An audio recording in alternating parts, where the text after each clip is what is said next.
Je peux dire qu'après certaines descentes dans les zones, dans les communes, on s'est entretenu avec les jeunes, avec les responsables administratifs locaux, avec les différentes associations, les partis politiques. Nous avons essayé d'échanger, mais je crois que certaines personnes sont imperméables. Ils sont toujours, ils ne comprennent pas le bien fondé ou bien ils ont d'autres visées pour que l'insécurité reste. Euh, je suis quand même un peu satisfait par rapport à cette période de septembre, octobre, parce qu'aujourd'hui, certaines personnes, certains responsables, disons certains Bachinganaï, nous approchent et nous disent qu'ils sont fatigués. Ils dénoncent même clandestinement ou confidentiellement certains fauteurs de troubles. Parce qu'ils nous disent tel, il est vraiment impossible de le redresser, mais l'autre, il y a moyen. Celui-là, si vous pouvez le capter, l'emprisonner, on aura la paix dans notre quartier. Mais c'est pour cela que vous voyez que quand même,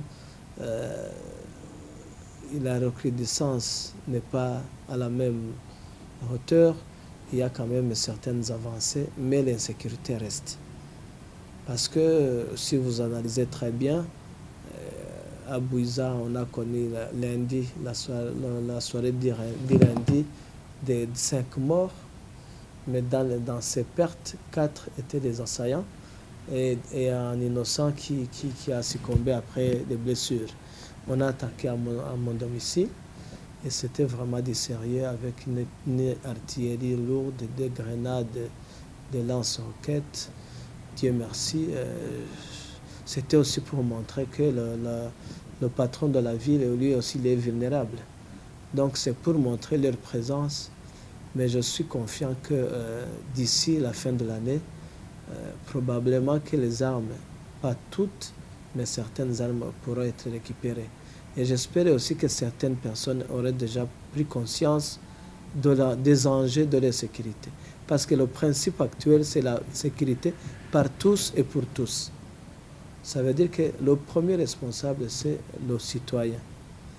Donc, la police a aussi l'obligation de protéger les innocents, étant donné que ce sont les premières victimes, alors qu'ils ne sont pas les malfaiteurs. Donc c'est un défi pour le gouvernement, pour le maire de la ville, pour les forces de sécurité, de rassurer d'abord les gens, de les approcher et surtout de donner un encadrement adéquat. Je voudrais lancer l'appel surtout à ces gens qui ont fui leur quartier de revenir. Parce que s'ils traînent, on risque de démolir, de piller. Et là où ils sont en train de gêner la vie des autres, alors qu'il y a moyen qu'ils reviennent dans leur maison.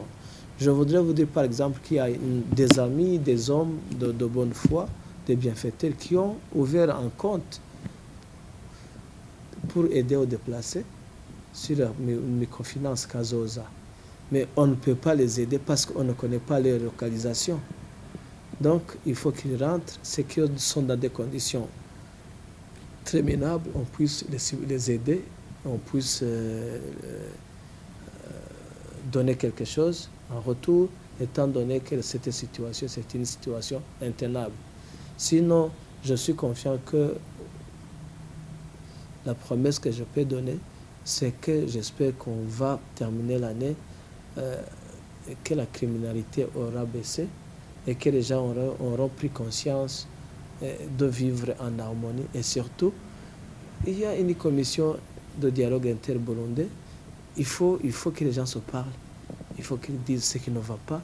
Il faut qu'ils fassent des revendications pacifiquement. Personne n'est autorisé à sacrifier la vie de l'autre alors que tous sont burundais et qu'ils doivent partager. Ils n'ont pas le choix. C'est leur pays. Ils doivent vivre aussi décemment et dans la paix et dans la tranquillité. Donc les gens ne devraient pas s'inquiéter. Oui, les gens devraient être sereins, ne devraient pas s'inquiéter. Il y a eu beaucoup de messages alarmants, mais vous avez vécu en même temps que moi l'évolution, les fouilles, les perquisitions se sont bien passées, même s'il y a des gens qui ont été appréhendés, qui sont emprisonnés, Si leurs responsabilités seront établies, certains vont rester, d'autres vont être blanchis et libérés. Mais je suis confiant, je tranquillise la population. La période dans laquelle nous avons commencé, elle était beaucoup plus dramatique qu'aujourd'hui. Mais les gens, nous devons rester vigilants, même si on tranquillise les gens.